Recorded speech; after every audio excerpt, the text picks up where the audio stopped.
5 years ago, the tyrannical rule of the Arcadia Empire, which had lasted for centuries, was finally overthrown in a coup led by a mysterious black machine dragon. To this day, the identity of the knight who piloted that dragon remains unknown. People continue to talk about the knight and refer to him as the Black Hero. After the fall of Arcadia, the kingdom was renamed the New Kingdom of Atismata. One night, Lux, the seventh prince of the now-defunct Arcadia Empire, was chasing a cat across the rooftops of the New Kingdom's royal castle. Unexpectedly, the roof beneath him collapsed, and he ended up crashing straight into the royal bath, landing right on top of Lisha, the princess of Atismata. Lux had no idea how things had gone so wrong. Lisha immediately covered herself and accused him of being a pervert. Clearly furious, she demanded to know what his last words were going to be before he died. Lux panicked, scrambling to think of something to say. Then he remembered a piece of advice from an old man he once worked with. Women appreciate compliments.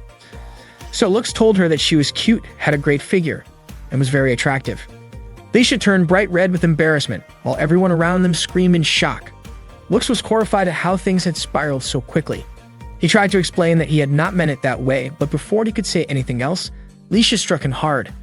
Lux was immediately taken into custody. He felt incredibly unlucky, especially since he still had work to do that day. He shouted that the whole thing was just a misunderstanding, apologized, and explained that he had fallen from the roof. When another girl arrived, Lux quickly tried to explain himself. He said that a girl's purse had been stolen by a cat, and he had been chasing it across the rooftops to get it back. He had no idea it would lead to this. Cruel Chiefer, one of the girls nearby, asked if the sword device lying nearby belonged to him. She noted that it was rare to see someone carrying two swords at once, especially a black one like that. Not long after, another girl named Chalice appeared and asked what Cruel Chiefer was doing there. Cruel Chiefer casually replied that she had just come to see the adorable little peeping Tom. Chalice then told Lux that the headmistress wanted to see him. Chalice and Tilfer brought Lux to the academy's headmistress. On the way there, Tilfer mocked Lux, saying he must have guts to go around groping girls while the third-year knights were away. It turned out that the place Lux had stumbled into was the Royal Drag Knight Academy. When Lux explained the situation to the headmistress, Relie, she admitted that she already knew who he was, a former prince of the old Arcadia Empire.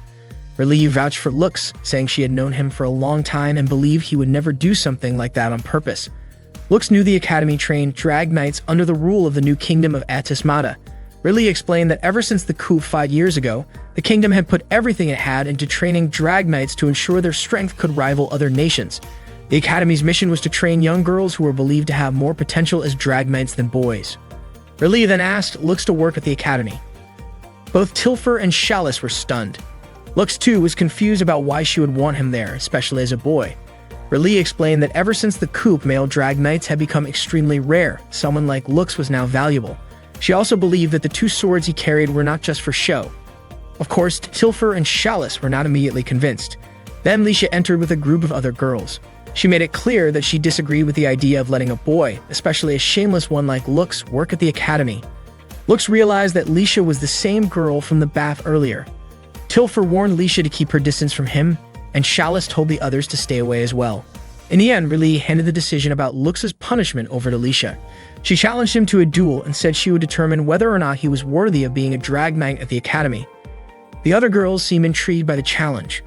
Relie added that Lux had won a prize from a royal tournament in the city and was still undefeated. His nickname was the Undefeated Weakest. Lisha was shocked that someone she saw as a pervert could be undefeated, and the more she learned about him, the less she liked him. Lisha pointed her sword at him and declared that it would be a one-on-one battle using their drag rides. If Lux lost, he would be imprisoned and treated as a criminal, but if he won, he would be pardoned and allowed to work at the academy. Lisha asked her friends to announce that there would be a duel between the new princess of the Atismata Kingdom and the former prince of the old Arcadia Empire. Lux was stunned to find out that Lisha was actually a princess. She then revealed that she was the first queen of the Atismata Kingdom, the very one that had destroyed the Arcadia Empire 5 years ago. Shortly after, Aeri, Lux's younger sister, arrived with a friend to meet him. Aeri couldn't believe what Lux had done. Lux apologized for causing a commotion at Aeri's school and asked why her friend wouldn't sit down. Aeri's friend said she had heard that if she got too close, Lux could lift her skirt just by breathing. Lux was shocked to hear that. Aeri introduced her roommate, whose name was Noct. Noct didn't expect that Aeri's older brother was the kind of guy who gave off such a sketchy vibe. Lux insisted that it was all just a misunderstanding. Aeri looked troubled, wondering what she would do if Lux were arrested. Ever since the coup, they had been treated as criminals just for being survivors of the royal family. The debt they carried as part of their pardon was too much for Aerie to handle on her own. She urged Lux to make sure he worked properly as a volunteer. Lux told her he had been doing his best, but Noct brought up how his efforts had apparently ended with him barging into the girls' bathroom and causing a scene. Aerie felt overwhelmed at the thought of her brother ending up in jail. Lux apologized again. No matter what, Aerie wanted Lux to win against Lisha. Noct pointed out that Lisha was unbeatable at the academy, but to Aerie that made her a worthy opponent for Lux. The day of the match finally came. Students gathered in the stadium to witness the battle between Lisha, the first queen of the Atismata Kingdom, and Lux, a seventh prince of the former Arcadia Empire. Lux and Lisha faced off in the arena. Lisha asked if Lux knew why she had challenged him to a fight. Lux assumed it was because he was a prince from Arcadia. She told him she would reveal the reason if he managed to win. Both of them activated their drag rides. Lisha mocked Lux's drag ride, which turned out to be an ordinary wyvern. Her own drag ride, in contrast, was a powerful high-level unit named Tiamat. According to her, there was a huge difference between his and hers. Aerie, watching from the stands, was amazed. High-level drag rides rarely use ancient weapons, which were incredibly powerful and could only be controlled by strong individuals. The difference between Lisha's Tiamat and Lux's wyvern was clearly massive. The match began. Lisha opened with a barrage of shots aimed at Lux, and he tried to dodge them. She easily landed a hit. Before continuing, Lux made a request. If the match ended in a draw, he hoped they could settle things through negotiation. He also apologized for what had happened in the bathroom. Hearing that, Lisha called him unbelievably stupid, which only made her angrier. Immediately after, Lisha activated her special weapon, 7 heads. Chalice was surprised that she would go that far. Tilfer questioned whether it was safe to use such dangerous weaponry with students so close to the battlefield. Before launching her attack, Lisha suggested that Lux stop using that wyvern and switch to his other sword device. Unfortunately, Lux did not want to use that sword. Lisha began her attacks and Lux kept dodging. It turned out that Lisha's attacks were strong enough to damage the arena's protective barrier. Lux started to worry that if one of those attacks hit him, it might actually kill him. The match announcer requested for the barrier to be repaired, and Rayleigh wondered whether Lux and Lisha were thinking about the safety of the audience at all. According to Noct, if things kept going like that, Lux could be in serious danger. Aerie pointed out that it was Lux's own doing, but even so, she said there was one thing that could always be said about him. Once Lux made up his mind, he would always follow through. Meanwhile, Lisha thought that if the fight dragged on, time might run out and the match would end in a draw. She began to suspect that this was the reason Lux was called the undefeated weakest. Lisha had no choice but to use the Tiamat's highest special move, Spray Shot. That attack brought Lux down and destroyed the surrounding area of the arena. This special move was a rare ability only possessed by high-grade drag rides, and Tiamat's unique trait was the power to manipulate gravity. However, using it together with a special weapon could cause Lisha to lose control. Thinking the battle was over, Lisha believed she had finally defeated Lux, but suddenly, her body froze and she couldn't move. Lux asked her to leave her drag ride. Lisha refused to give up just because of that. She still wanted to fight and defeat him, but right then the arena's protective barrier disappeared. At that moment, an abyss appeared. A monster that was only supposed to show up at the ruins. Aerie was shocked and questioned why there was an abyss there at all. The information center immediately called for instructors to bring the triads and evacuate all the students into the school. Chalice and Tilfer tried to calm the students and urge them to take shelter inside. The command center instructed all wyverns to form a protective shield around the gargoyle and defend the students. Hearing this, Lisha was confused and didn't understand what was going on. The Abyss's attack managed to break through the barrier, and Lux rushed in to strike back. He asked Lisha for one favor. Meanwhile, Chalice scolded Aerie and Noct for still being outside when they should have already taken shelter. Tilfer also called out Noct, especially since she was a triad member, for standing around doing nothing. Noct explained that Lux was Aerie's older brother.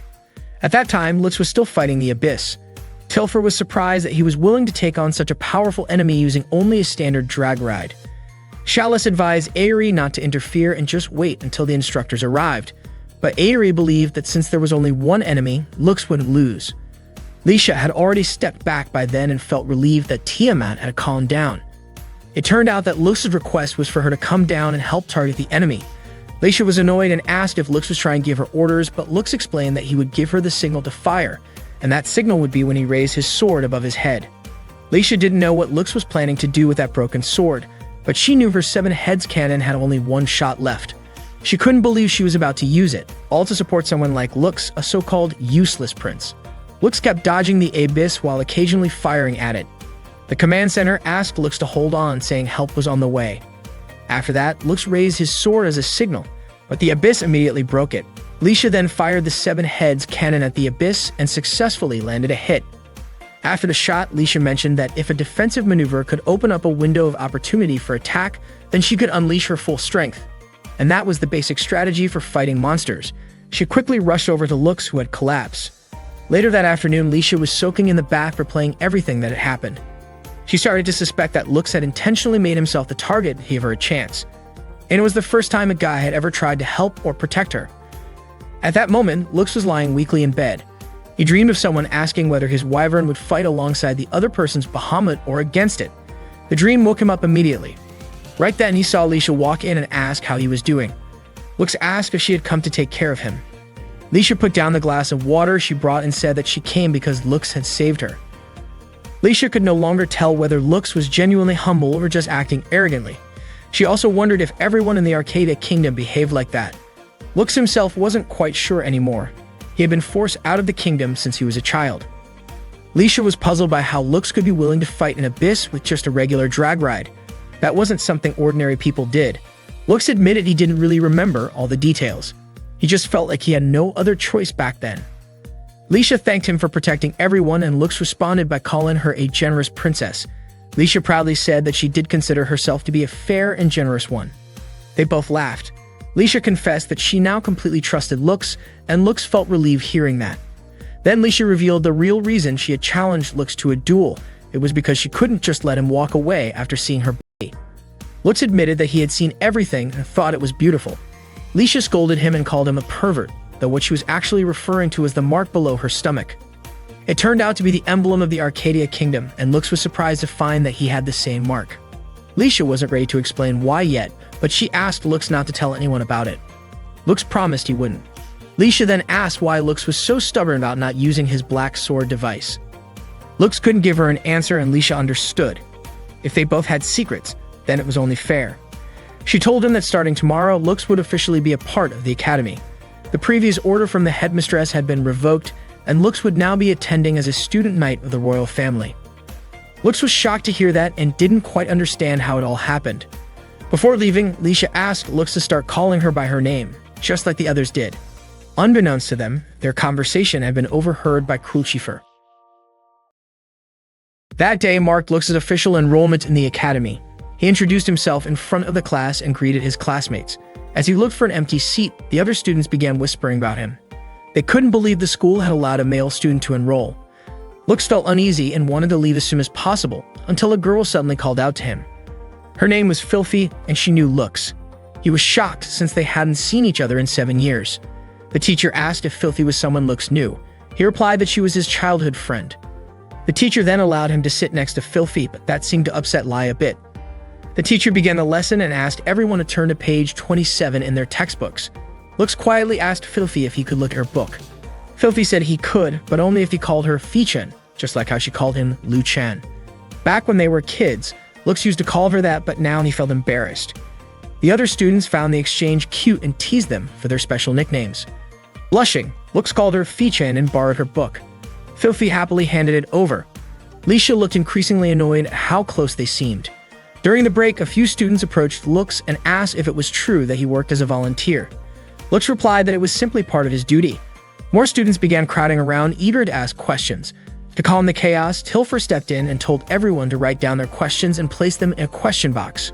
Not long after, Leisha approached Lux with a surprising request. She wanted him to become her personal assistant. The entire class was shocked. They wondered what exactly a personal assistant would do and why someone like Leisha would ask a guy like Lux. Leisha casually mentioned that it shouldn't be a big deal, especially since Lux had already seen her naked once. Filthy quickly spoke up, saying that Lux was clearly uncomfortable around Leisha. Knowing that Filthy was the daughter of Aingram Industries, Leisha tried to win her over by offering her a donut and asking her to back off. But even after taking a bite, Filthy remained firm. Lux was still uncomfortable with Leisha's behavior. Just then, Crucifer entered the classroom and asked Lux to come with her, saying it was a request from Relie.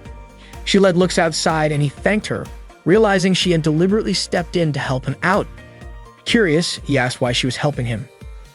Kunchifer then asked if Lux had ever heard of the Black Hero, the Drag Knight who single-handedly destroyed the Arcadia Empire. To this day, no one knew the hero's true identity. She said she had a personal reason for needing Lux to find that mysterious person. That night, Lux had a dream about his past. He remembered Fuil speaking about human experimentation within the Empire and about the girl who had been his childhood friend. Fuil had said that they might need to eliminate everyone involved, but Lux had wanted to minimize the casualties. He woke up suddenly from the dream, only to realize his hand had landed on something soft. He jumped up in panic after realizing he had accidentally touched Filthy's chest. Filthy also woke up and greeted him casually. Lux was confused and had no idea why they were sleeping in the same bed. Filthy explained that this was her room, and that it had simply been a long time since they last slept together like when they were kids. Looking extremely flustered, Lux asked her to please put her clothes on. At that moment, Tilfer came to wake Lux up and opened the door to find them together. Embarrassed, she quickly apologized for the intrusion. Lux shouted that it was just a misunderstanding. Still, Tilfer wasted no time and spread the news to the rest of the academy. At breakfast, Ayuri, who came with Macht, met her older brother. She was stunned to hear that Lux had actually stayed overnight in his childhood friend's room. Lux tried to explain that he had simply gone to sleep in his own assigned room and didn't realize Filthy was his roommate. Ayuri was shocked, and Lux admitted he had spoken to Relie, the academy's headmaster, about it, but apparently there were no other vacant rooms left. Relie, who was also Filthy's older sister, had asked Lux to look after her. Even though the arrangement had Relie's approval, Lux was worried it might lead to misunderstandings, especially since rumors had already started spreading. He hadn't expected things to turn out this way. After hearing his explanation, Ayuri quickly left, even though Lux had hoped they could have breakfast together. Ayuri turned him down, saying that if they ate together, they'd probably end up wanting to spend even more time with each other. Ayuri hoped that Lux would be more careful about what they had talked about earlier. That afternoon, Lux visited the workshop and announced that he was there to accept the job he had been given. He found Lisha asleep on the floor. She said she was the one who had written the job request. When Lux asked where the workshop manager was, he was surprised to find out that Lisha herself was the manager. She showed Lux that she had finished preparing his wyvern. He didn't expect that she would be the one fixing it. Lisha explained that she had done it because Lux was part of the Royal Knights, a special unit made up of selected students. She recognized that Lux's skills as a drag knight were enough to join, and for the sake of the kingdom of Atismata, she hoped Lux would support them as well. Lux agreed to help however he could. Lisha told him that he would officially become a member after Class 3 and upon returning from the induction ceremony. She then invited Lux to go for a walk. According to her, to form a strong team as Royal Knights, they needed to understand each other better. So she brought Lux to a famous restaurant in the city. Lux felt he didn't belong in such a fancy place, but unexpectedly, Lisha had forgotten her wallet. In the end, Lux treated her to some snacks and invited her to sit by the pond. Lisha apologized even though she had been the one who asked Lux to accompany her. Lux encouraged her to eat the snack while it was still warm. The food turned out to be really good, but suddenly Lisha started feeling uneasy being there. Lux asked if she was alright. She admitted that she just needed a short rest. Lux then suggested a nice, quiet place to relax. He brought Lisha to the highest spot in the area just beneath the bell tower. She immediately liked the peaceful atmosphere. Lux knew about the place because he used to clean it as a volunteer, and ever since, he had grown fond of it. He praised Lisha for being able to fix a drag ride on her own. In his eyes, her technical skills were beyond that of a typical drag knight, more like a queen, even. Hearing that, Lisha walked toward the edge of the platform. Lux quickly stopped her, saying it was too dangerous. She then asked what being a queen meant to him and wanted him to tell her how someone could become a proper queen. Lisha also asked if Lux remembered the crest of the Arcadia Empire on her stomach. She revealed that 5 years ago she was taken hostage by the Arcadia Empire as leverage against her father, who had been involved in a coup. Even so, the coup went on without any attempt to negotiate for her release. Lisha felt abandoned. That crest was proof she had once been a prisoner of the old empire. While she was in prison, she had desperately hoped her father would come save her. What she truly wanted was for him to choose her over the country, but that never happened, and it broke her heart. She couldn't even bring herself to end her own life. So instead, she decided to devote herself to becoming someone worthy of serving the kingdom. She believed she wasn't fit to be a queen. But after her father died, she became the only surviving member of the Atismata royal family. Because of that, she had no choice but to take on the role of queen while continuing to hide the mark of Arcadia on her body. Lisha was sure that Lux must have also felt pain over losing his royal titles as a prince of Arcadia. That night, Lux couldn't stop thinking. He felt powerless, like someone who could no longer do anything a prince should be able to do. In his sleep, he dreamed of the past. Of the moment, he felt devastated by Fubiel's actions. Lux had pleaded with Fubiel to limit the casualties, but in the end, Fubiel had killed everyone. It turned out everything had been planned from the start. Fubiel laughed and said that thanks to Lux, they had survived. In his view, if he hadn't eliminated everyone, they would have eventually killed him. He claimed that Lux didn't understand anything, and that such weakness had no place in a king. In Fubiel's eyes, Lux was the weakest of all. Lux woke up in shock just as the large bell started ringing. He had no idea what was happening. The next morning, a teacher gathered the trained students to inform them that an abyss had appeared in the southwest ruins earlier that morning. The Drag Knights from the Royal Security Forces had already been dispatched to intercept it. The students were told to prepare in case they were needed and to await further orders. Lux met up with Aeri and found that the students were already gathering. Lisha also stopped by to say goodbye. She had to leave because duty called. As a royal knight, she needed to be ready for danger at any time. Lux reminded everyone to stay alert. Lisha commented that they were all strong, and with that, they quickly left. Lux and Aeri couldn't join them since they were still students. After everyone had gone, Aeri asked Lux if something was bothering him. Lux admitted he hadn't expected the abyss to appear so soon. Meanwhile, the drag rides had already surrounded the abyss. Lisha gave the signal to attack together, but suddenly, a sound was heard. Not long after, the abyss exploded. At that moment, Filthy, who was with Lux, mentioned that she could hear a whistle just before the explosion. The abyss burst open and released a huge swarm of gargoyles. It turned out the mastermind behind the scene was the commander leading the troops from the royal capital. It was Rigreed, the captain of the guard, and a knight from the Arcadia kingdom. Lisha was shocked to find out that Rigreed had betrayed the Atismata kingdom. Rigreed confessed that all he wanted was to restore what he believed to be justice. The gargoyles began attacking Lisha and her allies following Rigreed's command. Lisha immediately used her 7 heads weapon to fire at them, but unfortunately, she got hit in the process. Noct quickly returned to the school and reported that the situation was critical. Aeri then asked Lux if he planned to go. Lux wanted to help Lisha and the others, but Aeri was worried. She pointed out that Lux couldn't defeat the abyss using only the wyvern, and he also wasn't allowed to use his black sword. From her perspective, there was nothing Lux could really do at that moment. Still, Lux asked Aeri not to worry about him. He said everything would be fine and promised he wouldn't leave her alone. Before heading out, Lux asked Cruelchieffer to protect the school in his absence. Meanwhile, Lisha was still fighting off the gargoyles. She asked if Chalice and Tilfer were okay. Unfortunately, Chalice said they had to retreat as they were no longer in condition to fight. Lisha realized she needed to target the man holding the whistle, convinced that it was the key to controlling the abyss. Rigreed mocked her, calling her a disgrace as a so-called princess who blindly obeyed the orders of a man. He even suggested that it would be better for her to just sit quietly in a prison cell. Lisha refused to back down and fired back, saying Rigreed was even more pathetic for being the kind of man who would talk like that only when he had the upper hand. Rigreed blew the whistle again, prompting the gargoyles to attack Lisha. She tried to dodge and counterattack, but she was struck once more. Then she turned her attention to Rigreed and launched an attack directly at him, which finally exposed him as a rebel to everyone around. Rigreed struck back, knocking Lisha down. Rebel forces from the former kingdom began to arrive. At that moment, Lux contacted Lisha, urging her to stay conscious, but she expressed how powerless she felt, admitting that she had never been able to do anything that made her feel like a true queen.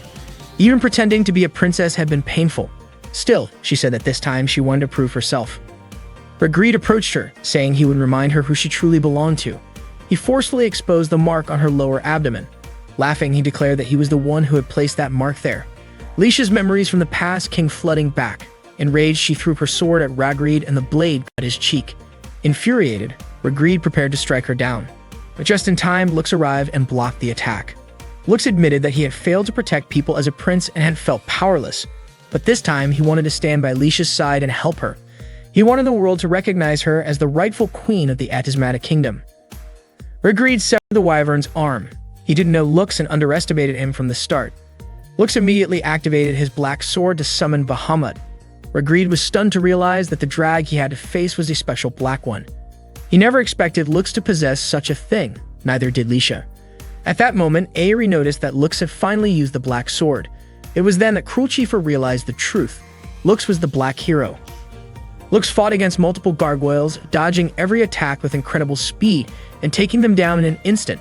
It was said that during the coup 5 years ago, nearly 1,200 drags owned by the royal army had been destroyed by a single drag knight. Agreed finally understood who stood before him. It was Lux, the seventh prince of the Arcadia Empire. He couldn't comprehend why Lux had survived when the rest of the royal family had perished, and more importantly, why a royal prince was now standing in his way. Confused and frustrated, he asked if Lux intended to become some kind of hero. Without giving a reply, Lux launched an attack and blew Regret away right then and there. Ayuri knew the truth about her older brother. He wasn't a hero. He was the one who had destroyed the Arcadia Empire. He was the Drag Knight, often referred to as the weakest undefeated. The next day, Ayuri informed Lux that they had been summoned by the principal. She urged her older brother to hurry up since everyone was already waiting. As they opened the door, all the students greeted Lux enthusiastically. It turned out that they had secretly prepared a welcome party just for him. Chalice mentioned that the party might not be extravagant enough for a former prince like Lux, but she welcomed him to enjoy it nonetheless. Tilfer said that everyone had helped cook the food, though she warned Lux not to expect too much from her cooking. Lisha approached Lux and admitted that she was not fond of parties like this and hoped it would end soon, but she also acknowledged that the party had a meaningful purpose.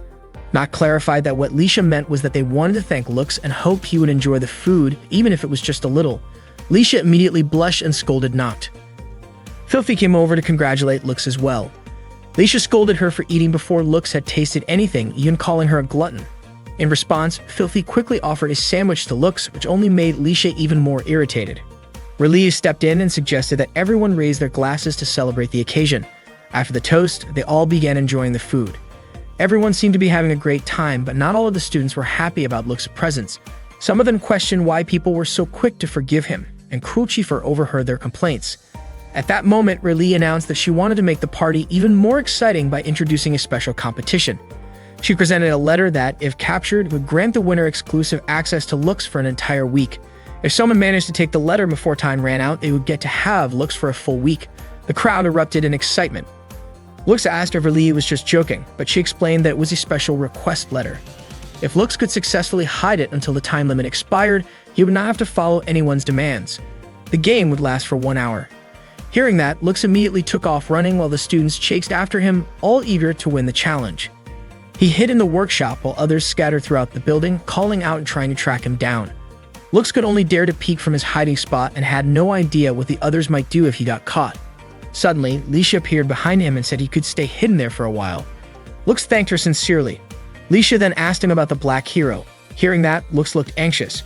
She assured him that everyone who knew his identity would keep it secret. She explained that she wanted to learn more about the special abilities of the drag ride Bahamut as part of her research. Lux shared that when he used Reload on fire, he could temporarily boost his speed and power using that ability. Without warning, Lisha caught Lux using her Tiamat. She had suspected that Lux would be too kind-hearted to resist.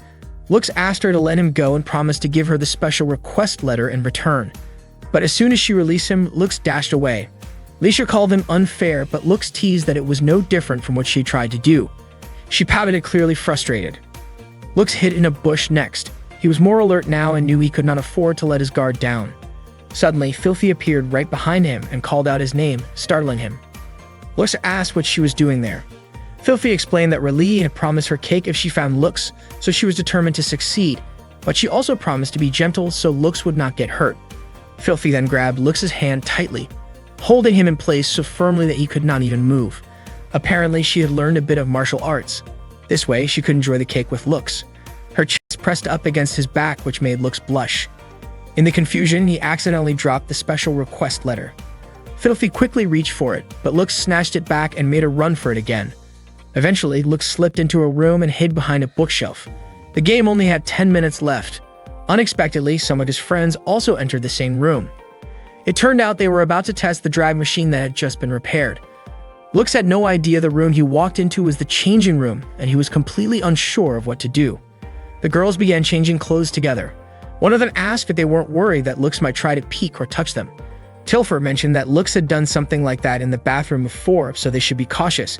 However, according to Chalice, the situation back then was different, and it didn't seem like Lux would do something like that again. Noct added that anyone who had seen how he fought would know Lux was someone trustworthy. Hearing all this made Lux feel deeply guilty. At that moment, Tilfer asked where the drag manual was. Cruel Chieffer quickly started looking for it on the shelf, and as she stood right in front of Lux, she was startled. Lux, already terrified, braced himself for the scolding he thought was coming. But to his surprise, Cruel Chieffer didn't say a word to the others about Lux being there. Instead, she calmly said that she would skip practice that day, pretending to have something else she needed to take care of. Once everyone else had left, Cruel Chieffer told Lux it was safe now. She reminded him that he should be more careful about doing certain things. Then she mentioned that Lux probably didn't need to hide anymore since the bell signal in the end of the game had already rung. She asked if he had lost his special request letter, because if someone took it, he might lose his smile. She then asked Lux to show the letter to her. Without thinking much of it, Lux handed over the letter. Suddenly, the sound of a bell rang out. Cruel Chieffer then revealed that the game time had just ended, and since she now had his special request letter, she could ask him to do anything she wanted for a whole week. Lux was confused. He thought time had already run out 5 minutes ago, but Cruel Chieffer had secretly moved the clock hands in the room. Lux couldn't believe he had been tricked so easily. Cruel Chieffer reminded him that she had already warned him earlier to be more cautious. Then she whispered to him that starting that moment and for the next week, she wanted him to be her boyfriend. Lux was stunned and his cheeks turned red. That evening, Lux and Aerie went to see Relie. Aerie mentioned that rumors about Lux dating Cruel Chieffer were already spreading around school. She understood it though, saying Lux was still in a growing phase. Lux clarified that he hadn't asked Cruel Chieffer for anything. Aerie said it was fine if he wanted to enjoy a normal school life, but reminded him not to forget his position there. Relie had already been waiting for the two of them. She showed them the whistle Regreed had used during the attack on the city 2 weeks earlier. According to her, Regreed had used the whistle to control the abyss, and it seemed like it was found inside some ruins. She explained that soon the Royal Knights would be launching an investigation, and she wanted Lux to confirm whether the whistle was the key or not. Lux agreed to take on the task. After meeting with Relie, Lux and Aerie headed to their rooms. Aerie told Lux to be careful in his role as a boyfriend. She had her concerns not only because Cruel Chieffer was a transfer student from the Emerald Kingdom, but also because Aerie felt Cruel Chieffer was hiding something. The next morning, Cruel Chieffer and Lux had breakfast together. Lux brought up the rumor he heard, that Cruel Chieffer was actually a princess from Ymir. Cruel Chieffer confirmed it and said one of the reasons she came to the kingdom of Atismata was for a political marriage. Lux was surprised, but Cruel Chieffer explained that 90% of noble marriages were like that. It was a logical solution even if it wasn't ideal. Still, she wanted to avoid it until the very last moment, at least until she reached her personal goal. Lux, now even more curious, asked what her personal goal was. Cruel Chieffer explained that in a few days, a maid from her family would be sent to the academy. The maid was coming to report back to the kingdom about how the engagement was progressing. Cruel Chieffer planned to use Lux to fool the maid into thinking things were going smoothly. Lux thought maybe it would be better for her to pick someone else since he had never been in a relationship before. At that moment, Cruel Chieffer asked Lux to come closer. She then leaned her cheek toward Lux's face, which instantly caused all the nearby students to scream in surprise. She warned him that if he tried to stop her, she might tell everyone about the time he peeked. Left with no choice, Lux agreed to go along with it. The sight made Lisha visibly irritated. That night, Lux and Cruel Chieffer were working on their homework together. Suddenly, Lisha showed up with Tilfer and Filthy.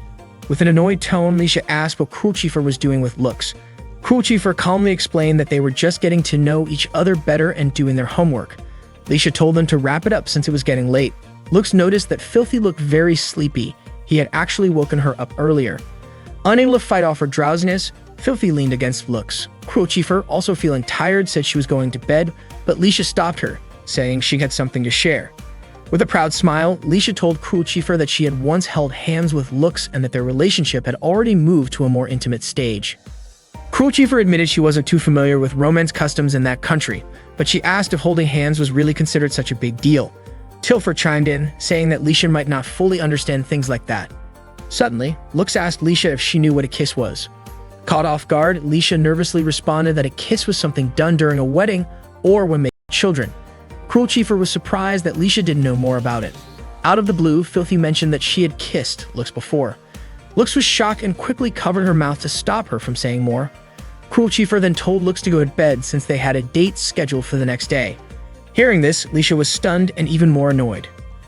The next day, Lux and Cruel Chieffer met up for their date. Lux was stunned when he saw Cruel Chieffer wearing a stylish outfit. As they walked together, Cruel Chieffer held Lux's hand, which drew the attention of people around them. Lux asked if she had done that on purpose. Cruel Chieffer admitted that she had. She wanted to make sure everyone truly believed they were a couple. Unbeknownst to them, Lisha and Filthy had been following and watching them from a distance. Meanwhile, Cruel Chieffer and Lux went to a clothing store that seemed expensive to Lux. Cruel Chieffer thought Lux might be used to this kind of place since he was a former prince. Lux replied that he wasn't very fond of such fancy environments, a sentiment Cruel Chieffer shared. She explained that visiting places like that often led her to resent everyone who carried the title of nobility. At one point, Lisha and Filthy spied on Lux when he was shirtless inside the fitting room. Lisha became even more curious about what Lux and Cruel Chieffer were really doing. After leaving the store, Lux asked why Cruel Chieffer had gone through all that trouble. She said that the clothes he tried on really suited him and that she couldn't wait to see him wearing them in 3 days.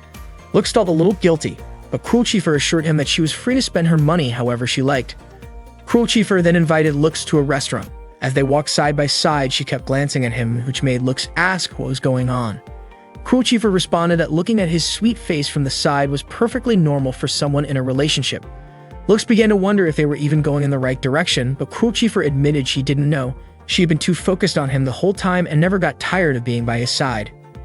Suddenly, an attack came from above, and Lux quickly moved to protect Cruel Chieffer. 2 men approached them and warned them not to move, explaining that their comrade was aiming at Lux from above. If Lux dared to make a move, he would be shot. Lux began to wonder if these men were remnants of the Arcadia Kingdom's army and if their goal was to kidnap him. He suspected that they might actually be targeting the noblewoman, Cruel Chieffer. Cruel Chieffer whispered, asking if Lux could hold off the 2 men as she needed time to summon her drag ride. One of the men asked what they were whispering about and demanded that they draw their sword devices and fight. Lux launched an attack on the 2 assailants while Cruel Chieffer prepared to activate her drag ride, Fafnir. After Lux managed to defeat the 2 men, a sudden barrage of attacks came raining down from above. Fortunately, Cruel Chieffer had already activated Fafnir. Their enemies began to regroup and focus their attacks on Cruel Chieffer. However, she easily countered them all, precisely targeting every opponent in an instant. Lux was amazed by her combat skills. Lisha appeared and explained that Fafnir's special ability allowed its user to see glimpses of the future. Lux was surprised to see Lisha and Filthy there and asked what they were doing. Lisha insisted that it was just a coincidence and not because she cared about Lux and Cruel Chieffer's relationship. However, Lux noticed that the outfits they were wearing were disguises. The 2 men who had attacked Lux tried to escape, and Lux gave chase. One of them shouted at a woman who blocked his path, but unexpectedly, the woman grabbed him by the neck and subdued him. It turned out she was Alte Lise, a maid from the Einfolk family, sent to check on Cruel Chieffer's safety. That evening, while everyone was gathered for dinner, Alte Lise asked Cruel Chieffer who the young man before her was. Cruel Chieffer introduced Lux as her boyfriend, a former prince of the Arcadia Kingdom and her classmate. Lisha immediately objected to that statement, but Lux quickly covered her mouth and asked her to keep quiet. Suddenly, Balzaride arrived, claiming he came to see his future bride for the formal dinner meeting the next day. He described Cruel Chieffer as beautiful and modest, saying he could hardly wait for her to grow into the role. Upon realizing Balzaride was from the Kreutzer family, Lisha recognized him as a member of the 4 great nobles. Alte Lise explained that the Kreutzer family had a long-standing history tracing back to the Arcadia era. As previously discussed, Cruel Chieffer was to be introduced to Balzaride the following day, which would lead into plans for a formal engagement.